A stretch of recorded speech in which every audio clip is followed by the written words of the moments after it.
on va commencer par une petite discussion. À votre avis, comment fonctionne l'intelligence artificielle ?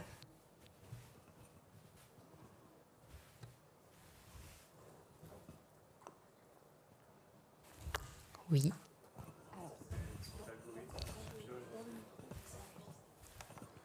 Je vais dire que c'est une sorte d'algorithme qui vient piocher dans une base de données pour répondre, et en fonction des réponses, des questions et de la mise à jour de la base de données, qui vient apporter des réponses de plus en plus précises.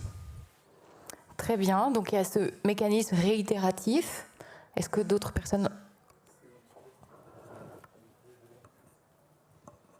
Ça marche un petit peu comme un système neuronal, c'est-à-dire qu'on va avoir des entrées et des sorties, c'est des arbres de probabilité, et donc on va avoir l'input A qui va se connecter à l'output A, et au fur et à mesure des tests qu'on va faire, le cerveau, entre guillemets, va apprendre au fur et à mesure. Et en gros, très gros. En gros, très bien. Merci beaucoup. Sur la base de ces deux réponses, on a très globalement le fonctionnement d'une intelligence artificielle.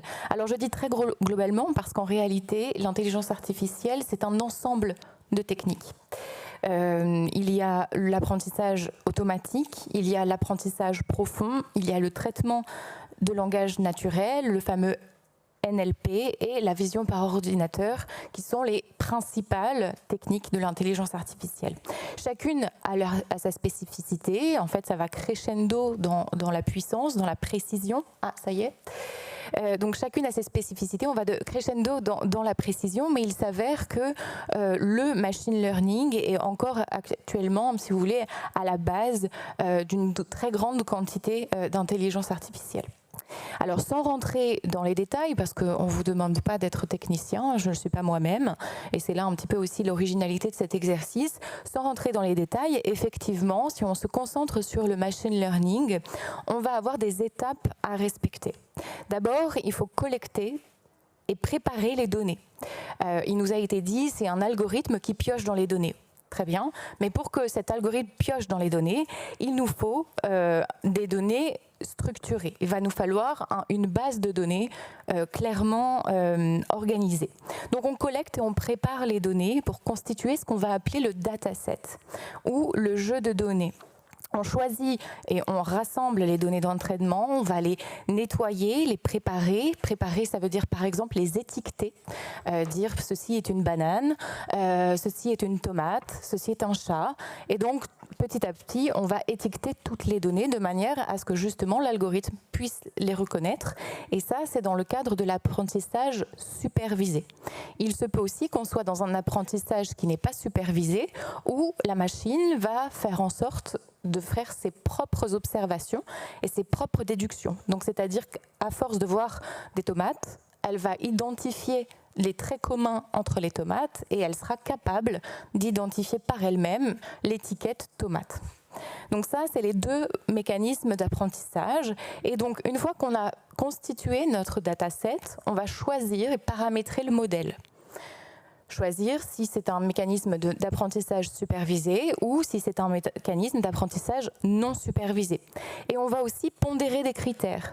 C'est-à-dire que c'est un peu comme dans une recette de cuisine, hein, c'est souvent l'exemple qui est donné quand on parle d'intelligence artificielle, on va dire il faut plus de farine que de sucre.